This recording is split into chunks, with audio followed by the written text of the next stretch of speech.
physical need we have for sleep.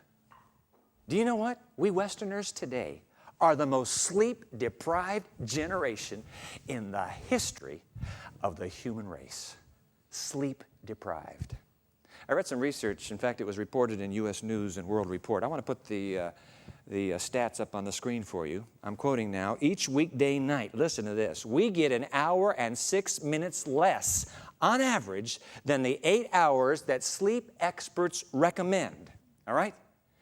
That's an hour and 6 minutes less. Each weekend, you see it there, each weekend night, half an hour less. So we pick up a little time on the weekend. By the end of the year, ladies and gentlemen, we are short 338 hours, 2 full weeks of rest. We are the great unslept, somnambulating, and that means sleepwalking, through life on the verge of sleep bankruptcy, end quote. Did you catch that stat? We are falling behind every single year. 338 hours a year. How many years have you lived? Multiply it. We need a very long nap. Huh?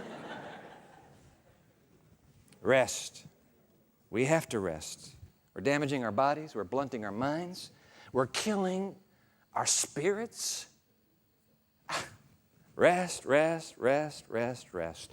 Did you know that an ancient book called the Bible is really big on rest? In fact, if you go to its very first book, the book is Genesis, it makes certain that in the opening story, rest is woven straight into the plot. It's a story about God creating the earth and man and woman in 6 days. And then the story, this is the punchline to the story. I'll put the words on the screen for you. Thus the heavens and the earth were completed in all their vast array. By the seventh day, God had finished the work He had been doing. So on the seventh day, He rested from all His work. And God blessed the seventh day and made it holy, because on it He rested from all the work of creating that He had done. Now, folks, I realize that this account can be read at many different levels. And I also realize that there are probably as many interpretations for this particular story as there are interpreters. That's okay. Let's just leave that aside for a moment. What we can all agree on is that for the author of Genesis, it is clear that rest is something primal. It is something foundational to human survival, isn't it? It's just woven right into the fabric of that opening story. I'm going to read you something out of New York Times magazine. I need to tell you, as a preface, just to remind you, in case you forgot, I suppose it's that way with the London Times and the London Guardian and all the rest of your tabloids here. They are not exactly religious fundamentalists in what they portray, are they? So this is New York Times now. And yet here's a piece written by author Judith Shulevitz. And in the context of the creation story, I want you to get the whole quotation. I'll put it on the screen here. She's writing, what was creation's climactic culmination? This is the New York Times, okay? The act of stopping.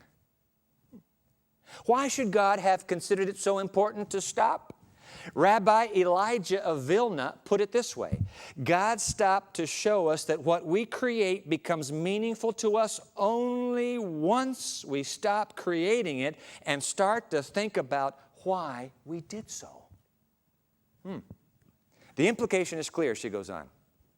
We could let the world wind us up and set us to marching like mechanical dolls that go on and on until they fall over.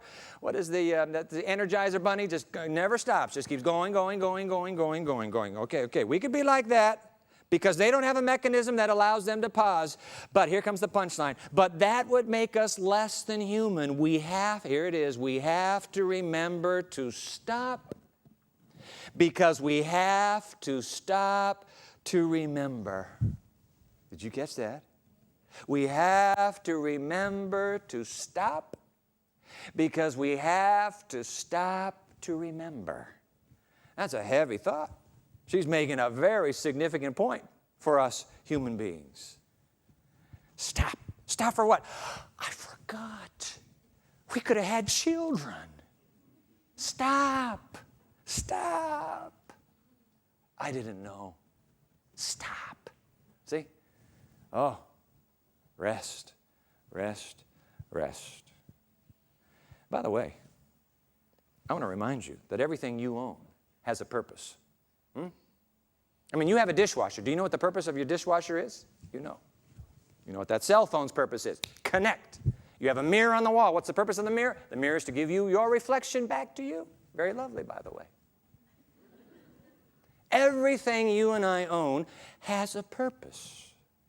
Then doesn't it follow that if everything we possess, if it all has a purpose, then doesn't it follow that somewhere, sometime along the line, we're going to find out, or we need to find out, that even life itself, my life, has a purpose, and so does yours. In fact, let me put this on the screen. No thing, surely it will dawn on us one day, no thing is more important than your life itself.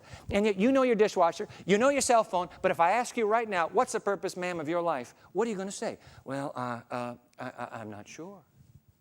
Wouldn't that be rather crazy? To not know the purpose of your life? You can have all the things of life, but you don't know the purpose of life? Yeah. What is the purpose? Stop. Rest. Hold on. Who cares about hair dryers? I don't care what kind of toothpaste you use. What's the purpose for you, sir? Your life. If we don't have a purpose for our lives, ladies and gentlemen, we can drop till we can shop till we drop at 186,000 miles a second, and we will not win the game.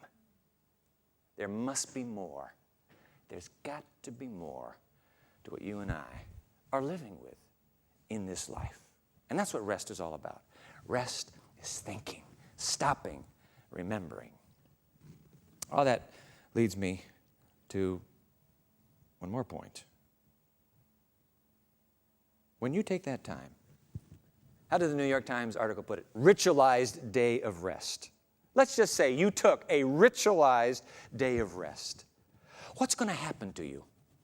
Not only are you having time to reflect, why am I here? You know, what is my life up to? Not only do you have time to reflect, but you know what? You're going to be given an opportunity to suddenly conclude, wait a minute. You know what? My life of, what is it, 9 to 5, 7 to 3, 3 to 10, the midnight shift, my life 5 days a week, my work, my possessions really aren't that significant. If you would take this ritualized day of rest, you might be released from this driving, incessant urge to accumulate more. You might be set free from materialism. I suppose Western society's greatest weakness today is our materialism. I've traveled the world over. I've been in cultures where you don't have to have a thing and you can still be happy. But not the UK, the US, the EU, and the AU.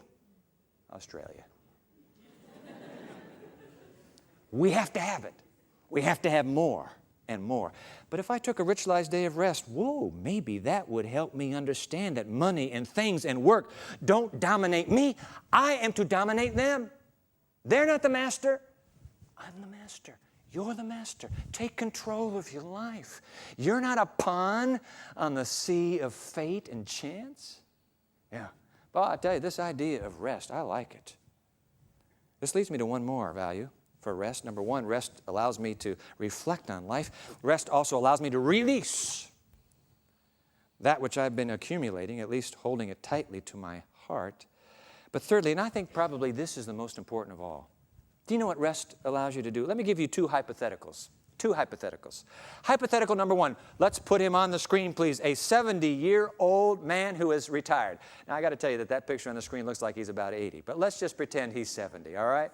70-year-old man, he's retired, and now he's thinking. This is hypothetical number one. He's looking back over his life, and he has one big regret, one thing he wishes he had done differently, and this is how he expresses it to himself.